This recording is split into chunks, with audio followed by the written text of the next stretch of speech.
chocolate is probably the most versatile ingredient. It's almost easily paired with anything. It is absolutely bananas. Every time I think I've scratched part of its surface, I'm learning something else of what can be paired with. This is The Producers. I'm Anthony Huckstep. Basik Chocolates was founded by Krsna Rajalingam with a simple belief that every chocoholic deserves a perfect bonbon that speaks to them. After painstaking research and trial and error, he's creating some of the most stunning chocolates in Australia, and they're delicious too. I'm a melter, so I do chocolate bonbons, pralines and truffles up here in Brisbane in Queensland. So I've got a small little commercial kitchen that I rent out of in sort of the St Lucia area, which is a private kitchen, and then I sort of go in and do some pretty late nights when it's cold in the summer times, and then I make a bunch of bonbons, truffles and pralines, and that's kind of where I started. And specifically molded bonbons is what I specialize in. I would say that I'm not the best student, but I'm a great learner. And I think it's part of representative of how, if anyone's seen much of my work or heard much about what I do through the Basik Chocolate sphere, I think it's evident that I love going down that deep dive, and I'm a knowledge seeker at the end of the day. So, but yeah, I did, a combination of uni and also did some retail and casual jobs just to kind of pay the bills. And I was using, at the time, I remember when I first started, I was doing retail jobs, saving up money, and then taking a flight down to Melbourne to Saver School, where Kirsten Tills is, and doing hands-on classes there with Paul Kennedy at Saver School. So yeah. So I think this would have been 2016, sometime mid 2016. I like a group of like my closest friends. We usually sometimes do the little potluck dinners, and sometimes everyone goes around. I think that's pretty common amongst foodies and foodie friends. And so I said I've nominated myself to do dessert, and instead of doing like a tiramisu or creme caramel, I went online and I found a bunch of recipes. And then the first thing that prompted my head was just a lemon ganache bonbon on white chocolate.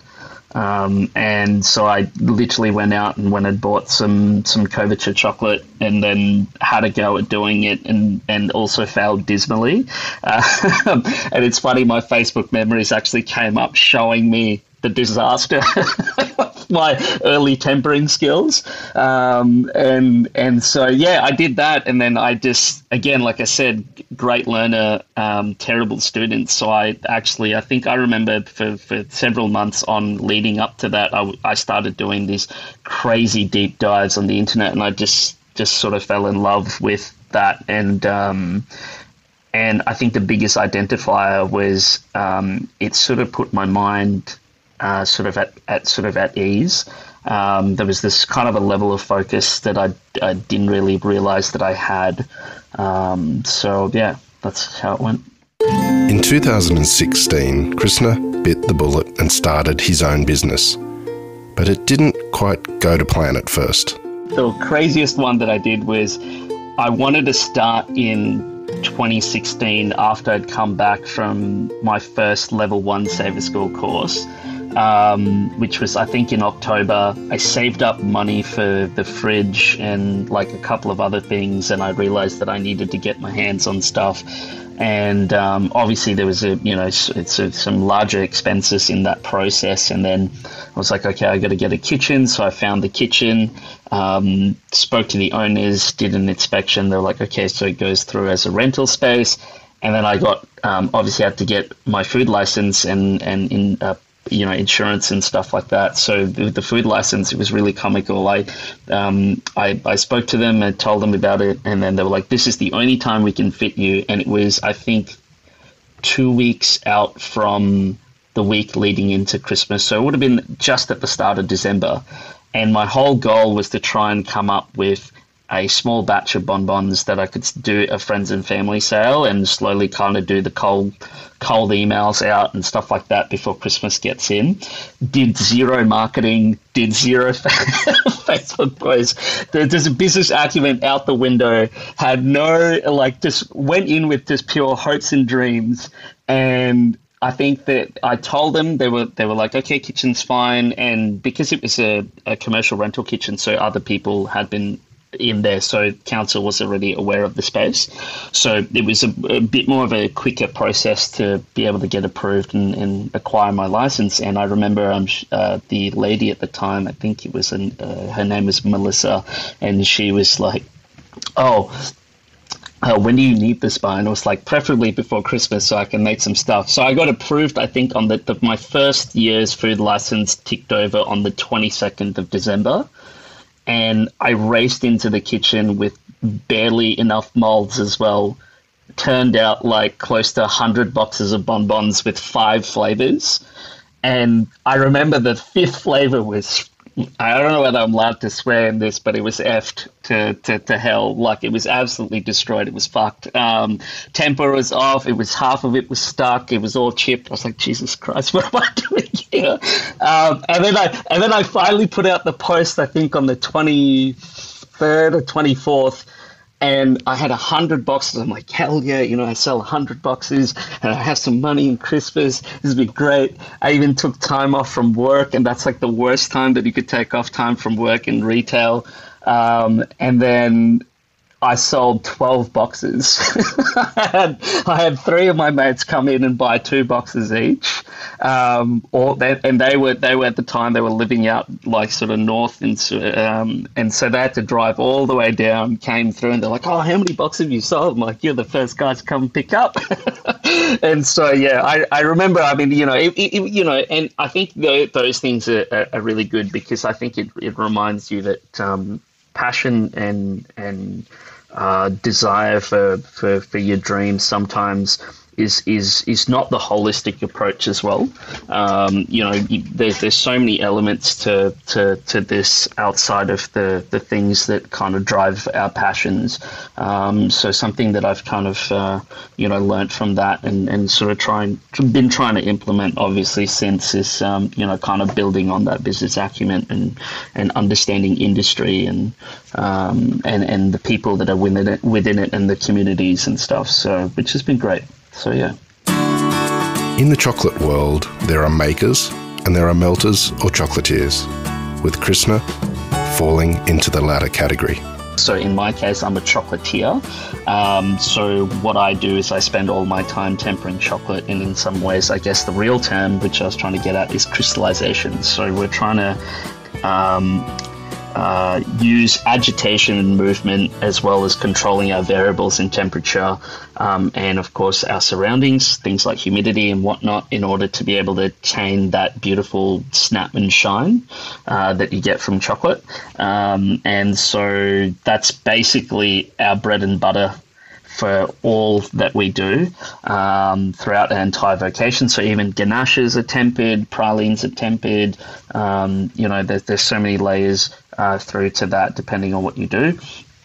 And in terms of chocolate and what and sort of your first part of your question, I'd say it's very hard to say that it's great chocolate, because I try to stay as unbiased as possible. I love a lot of varieties of chocolate, and at the end of the day, for me, it's about discoveries. So I can't really, it's very hard. It's like asking what your favorite band, like your favorite song is, or your favorite flavor combination. There's just too many to pick from too many different genres and areas. So yeah, that makes it a little bit difficult to kind of pinpoint. But if I really had to pick, I'd say milk chocolate's my favourite. So. Krsna is very structured with his time. but it's a little different to other kitchen disciplines. So typical day, it's funny, I don't really have typical days because most of the time it's structured over like a week's process. But essentially I do a lot of nights and really late nights. So that's kind of where how like my booking times are with the commercial kitchen. So I do a lot of that.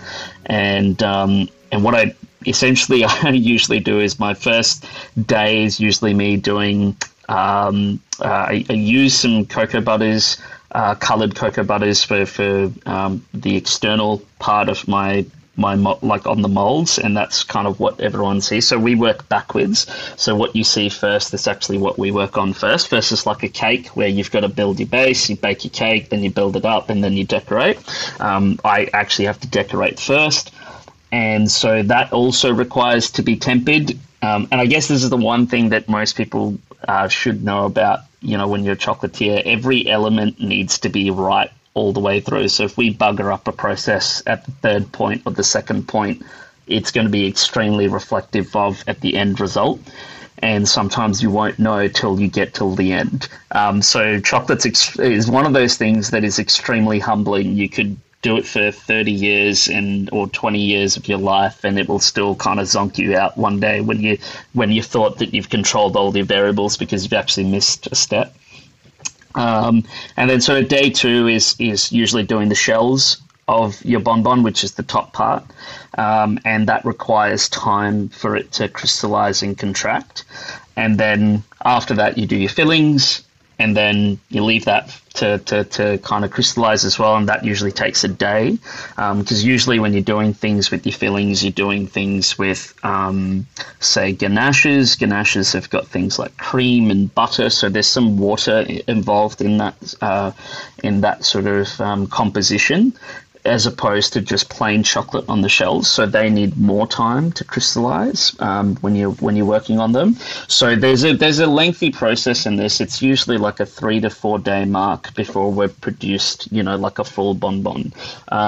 Sometimes there are things that are a bit shorter and simpler, like pralines. I think generally you can kind of go a bit faster, so you can get about 2 days to 3 days, and then it's all done and dusted.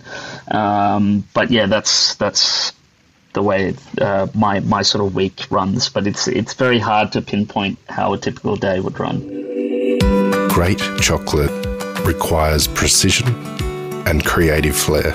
I've really probably been putting some more effort into my visuals as of sort of last year. I know a lot of people, they'll look at it. It's funny, I had this conversation with someone a while ago where I remember I posted a photo of like one of the old tablet bars, which is pretty standardized, it looks like any other chocolate bar. And I had just some like 2 flicks of color on it. I used a bloody paintbrush of cocoa buttered colors and just sort of flicked those on the mold in sort of a very abstract way.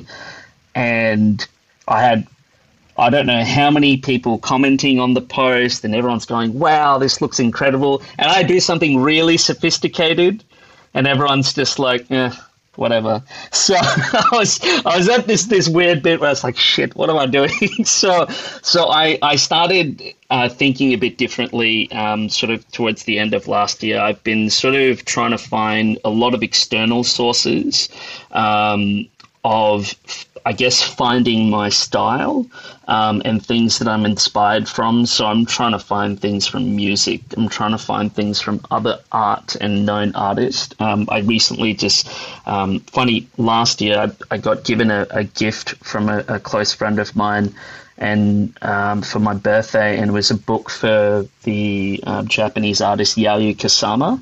And so the little dots and that she does on her stuff, and I actually tried to replicate that on, I think it was 300 or 400 pieces last year, and I think at about the second mold, which has only been 80 pieces, I think I could feel the internal tears building up slowly because of the required patience, because it's a 30 mil mold that I'm sitting there trying to dot, and I have to leave it I need it to be at a very specific temperature. And when I talk about temperatures for tempered cocoa butter, our working temperatures are between 29.5 degrees and 30.5 degrees Celsius, right? And then it sets pretty much right in front of you at 27 or 28 degrees Celsius. So when you got an AC running at 18 degrees Celsius, and that's kind of the general, sort of temperature, your ambient room temperatures, then probably,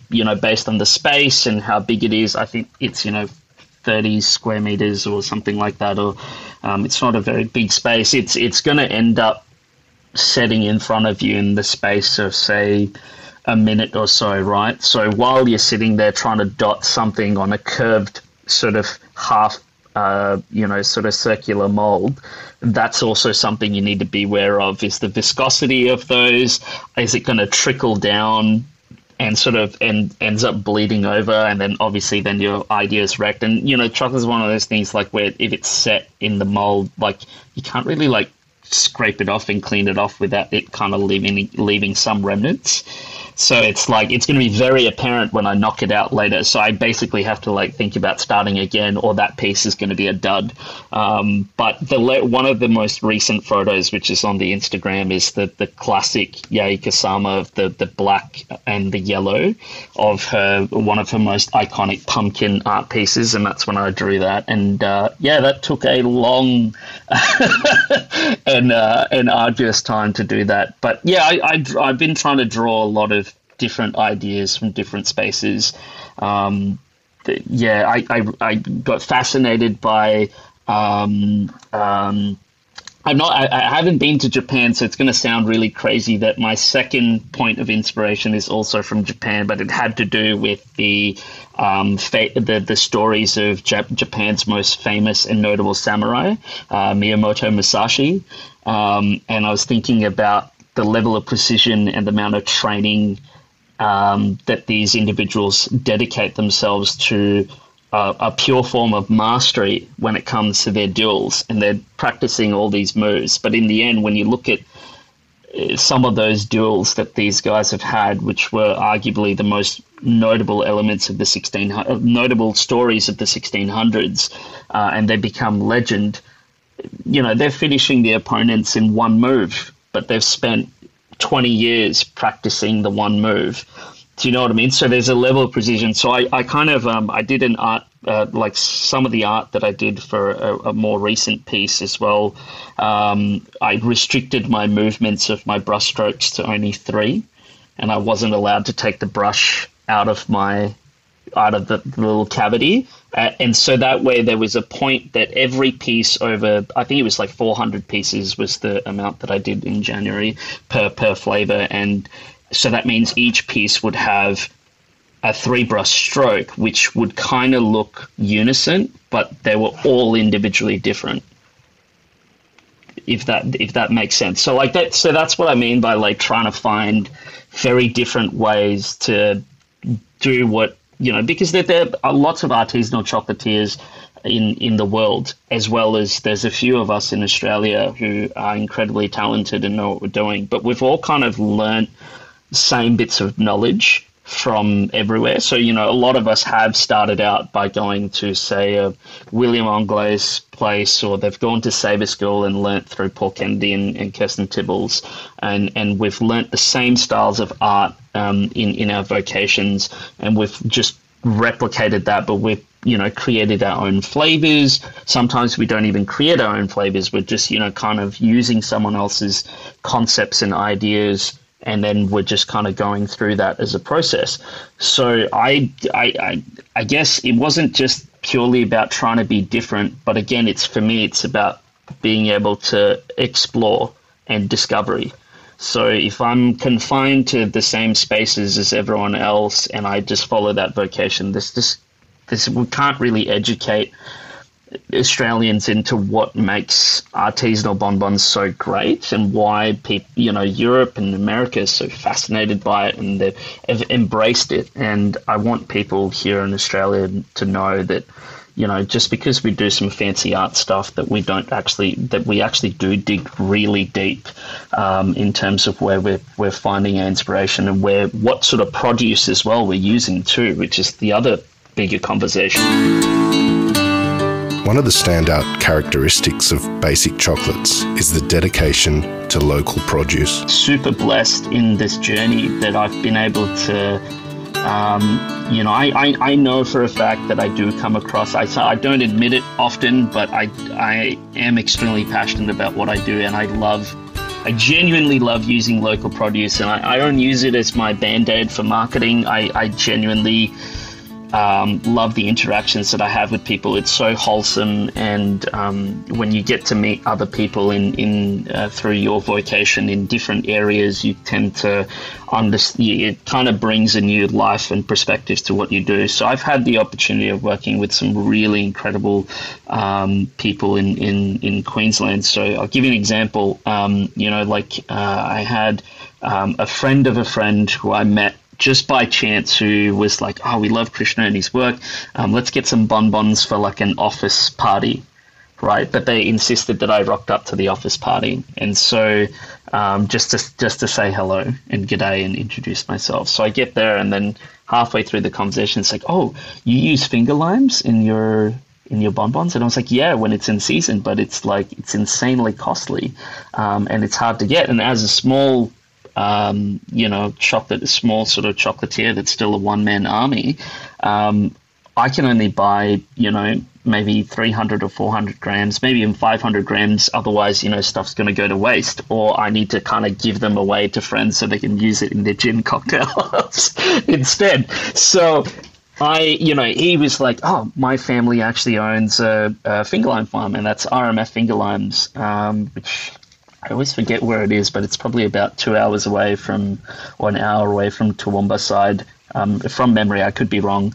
And then I was able to get, fresh finger limes in season last year because of that. And I'm planning on doing it as well this year. And they were amazing. So, and again, I'm one of those people where I like the purity of certain ingredients as well. So like I know a lot of chocolatiers, if they ever get the chance to use finger limes, it's always like a freeze-dried powder or something like that. And the problem with a lot of freeze-dried acidic fruits, it's not what it should taste like. So you get a lot of astringencies from the skins of finger limes, and then you also get a lot of that harshness of the acids because the water is gone.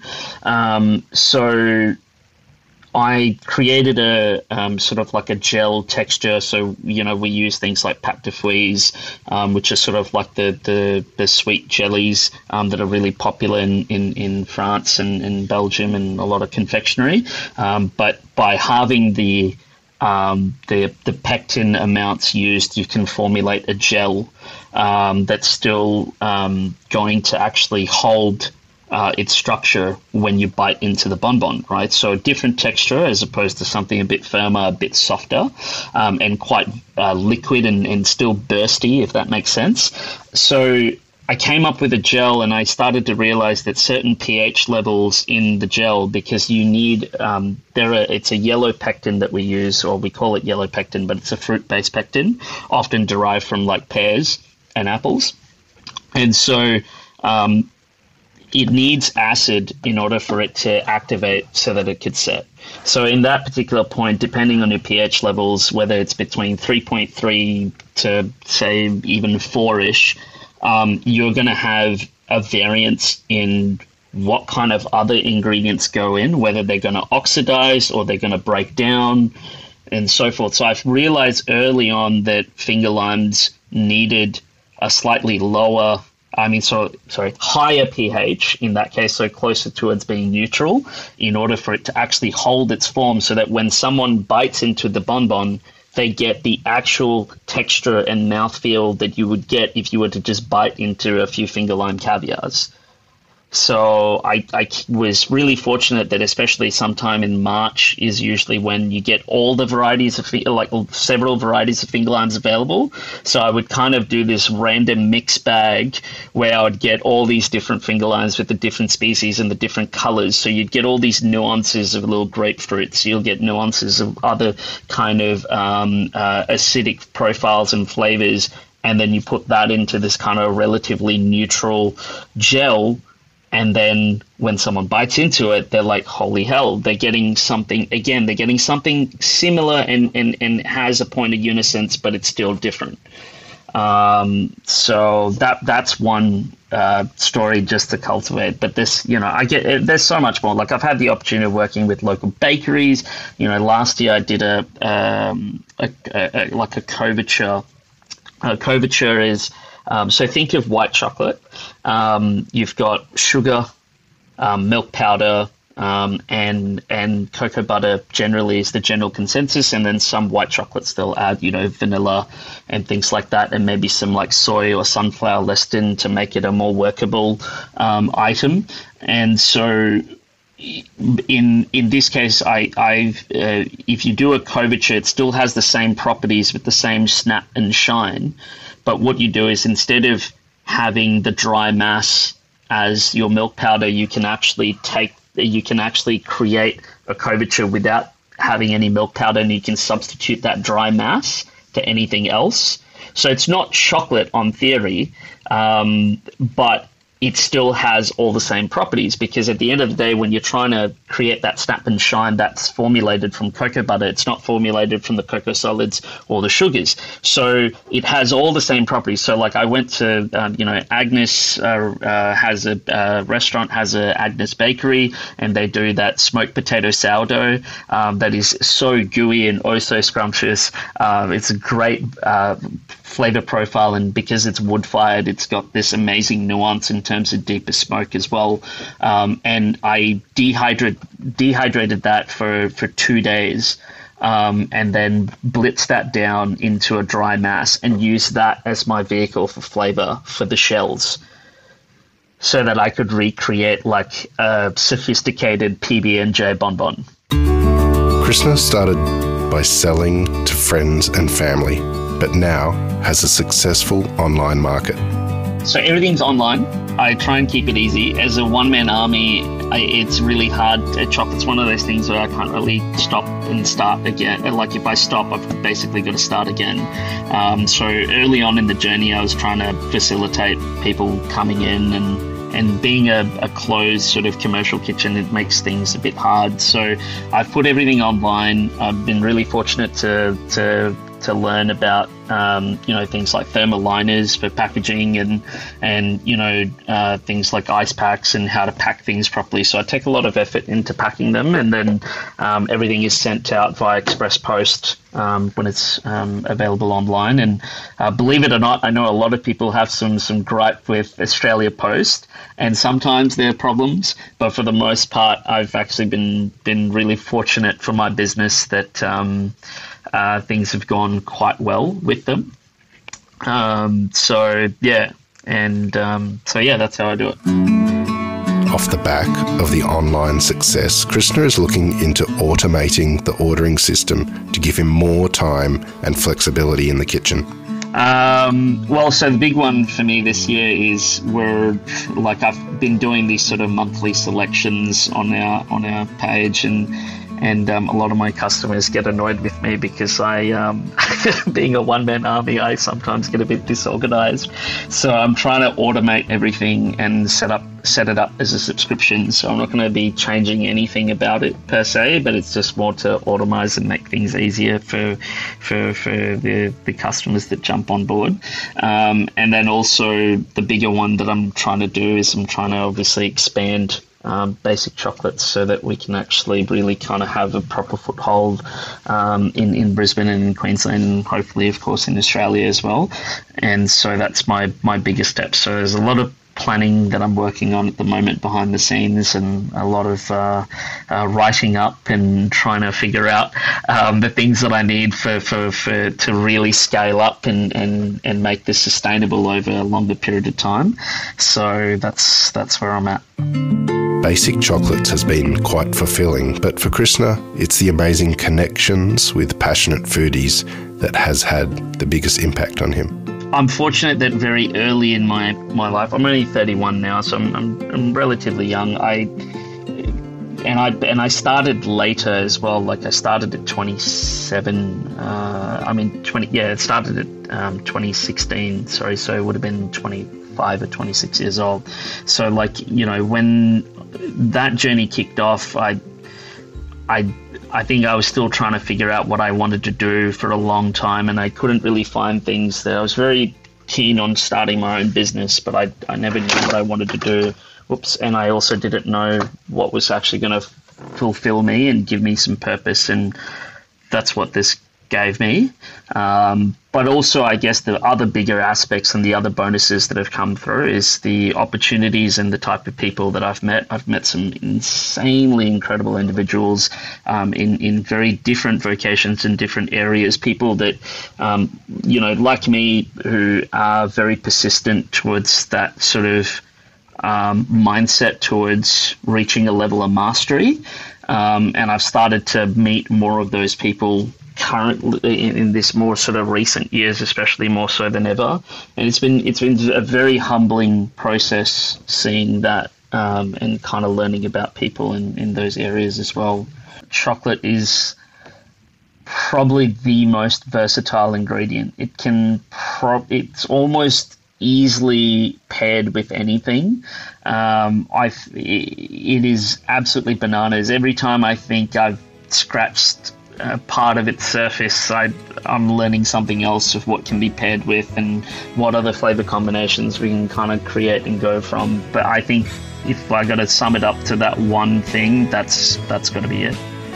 For a small, bespoke, one-man business, Krsna has managed to garner a national audience with his dedication to creating the perfect bonbon.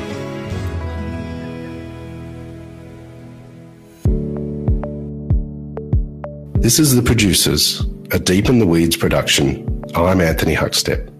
Stay tuned as we share the stories of producers, farmers, makers and growers, the true lifeblood of the food industry.